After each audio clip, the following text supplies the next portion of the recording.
धन्यवाद सभापती महोदय। 260 अन्वये बोलण्याची संधी दिल्याबद्दल मी आपला आभारी आहे। आत्ताच माननीय यांनी भारतरत्न डॉक्टर बाबासाहेब आंबेडकर यांचा इंदू मिल दादर मुंबई यातला भव्य स्मारकाचा उल्लेख केला, त्याच विषयावर मी बोलू इच्छितो। खऱ्या अर्थानं महायुती सरकार वेळोवेळी डॉक्टर बाबासाहेब आंबेडकरांचा सन्मान करत आलेली आहे।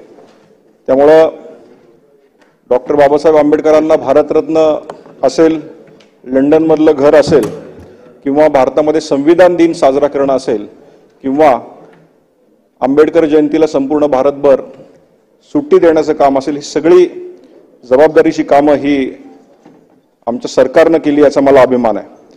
त्यामुळे 19 मार्च 2013 रोजी दादर चैत्यभूमीजवळील इंदू मिल क्रमांक 6 येथील सुमारे 4.84 हेक्टर जागेवर भारतरत्न डॉक्टर बाबासाहेब आंबेडकर यांचं भव्य अशा स्मारकाच्या कामासाठी मुंबई महानगर प्रदेश विकास प्राधिकरणाची विशेष नियोजन प्राधिकरण म्हणून नियुक्ती करण्यात आली।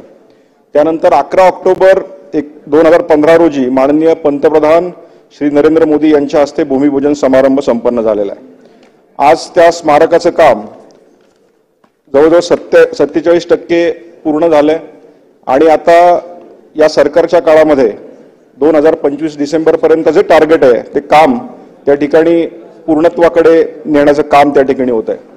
आज त्या ठिकाणी 1000 क्षमतेचे सभागृह असेल, प्रदर्शनासाठी भव्य हॉल असेल, शोध केंद्र असेल, व्याख्यान कक्ष, पुस्तकालय, संमेलन कक्ष, ध्यान केंद्र, परिक्रमा पथ, दुकाने, गार्डन असं मोठं काम त्या ठिकाणी होत आहे। मला अत्यंत अभिमानाने सांगायचं की स्मारकातील डॉक्टर बाबासाहेब आंबेडकरांच्या पुतळ्याची उंची 350 फूट म्हणजे 250 फूट उंच पुतळा व 100 फूट उंच पादपीठ, 450 फूट, 350 फूट प्लस 100 फूट पादपीठ करण्याचा शासनाच्या निर्णयाच्या अनुषंगाने सादर केलेल्या सुधारित संकल्पनेस दिनांक 15 जानेवारी 2020 रोजी मंत्रिमंडळाने मंजुरी दिली आहे। त्याचबरोबर आज त्या ठिकाणी डॉक्टर बाबासाहेब आंबेडकर यांनी ज्या भूमीवर बुद्ध धम्माची दीक्षा घेतली त्या दीक्षाभूमीला राज्य शासनाने दिलेली जमीन अपुरी असल्याने तेथे येणाऱ्या अनुयायांसाठी ही जागा अपुरी पडते। त्यामुळे दीक्षाभूमीलाही आणखी 57 एकर जागा देण्याचं कामही या शासनाने केलेलं आहे। आज साहित्यरत्न लोकशाहीर अण्णाभाऊ साठे यांचं आंतरराष्ट्रीय दर्जाचे स्मारक विकसित करण्यासाठी आपल्या राज्य शासनाने खर्च 305 कोटी 62 लाख रुपये 29,173 इतका भरीव निधी दिलेला असून त्यानंतर 11 मार्च 2024 रोजी झालेल्या बैठकीत अण्णाभाऊ साठे यांचे आंतरराष्ट्रीय दर्जाचे स्मारक त्याचबरोबर संशोधन व प्रशिक्षण केंद्र चिरागनगर घाटकोपर येथे बांधण्याची परवानगी झालेली आहे व त्याचं लवकरात लवकर काम पूर्णत्वास येणार आहे। मला या अन्वये आपल्याला हे निदर्शनास आणून द्यायचं आहे की आज भारतीय जनता पार्टीने जे काम हाती घेतलेलं आहे त्याचं प्रगती जवळजवळ 47% झालेली आहे आणि अत्यंत जोखमीचं आणि महत्त्वाचं काम हे महायुती सरकार करत आहे। आज आपल्याला कल्पना असेल की डॉक्टर बाबासाहेब आंबेडकर यांचा सन्मान हा वेळोवेळी महायुती सरकार केंद्रातलं सरकार करत आहे, पण आपण जर इतिहास पाहिला तर इतिहासामध्ये या घटनेचं उल्लंघन करण्याचं काम वेळोवेळी या काँग्रेस सरकारने केलंय। मग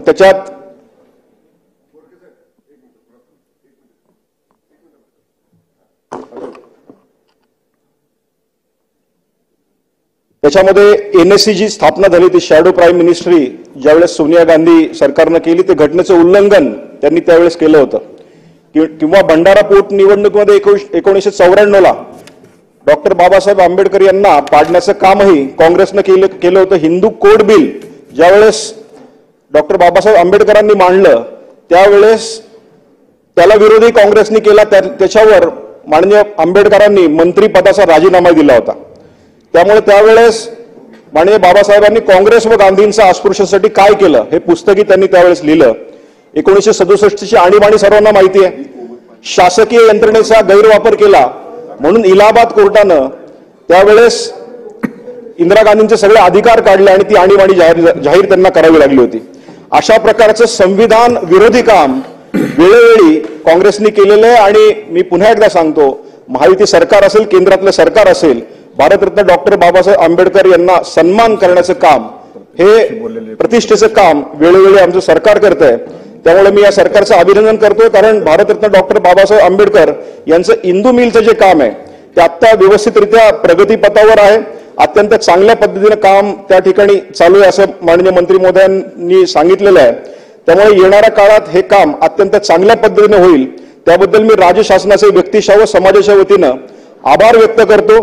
तसेच साहित्यरत्न अण्णाभाऊ साठे यांचा ज्या पंचक्रोशीतील वाटेगावात जन्म झाला त्या अशा पुण्यभूमीतही त्यांचे भव्य स्मारक करून त्याला भरीव असा निधी उपलब्ध करावा असंही या निमित्ताने मी मागणी करतो.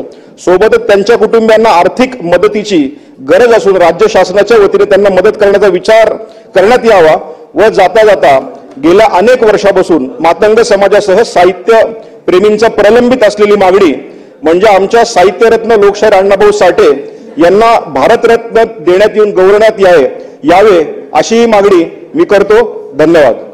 शिवाजीराव गर्जे.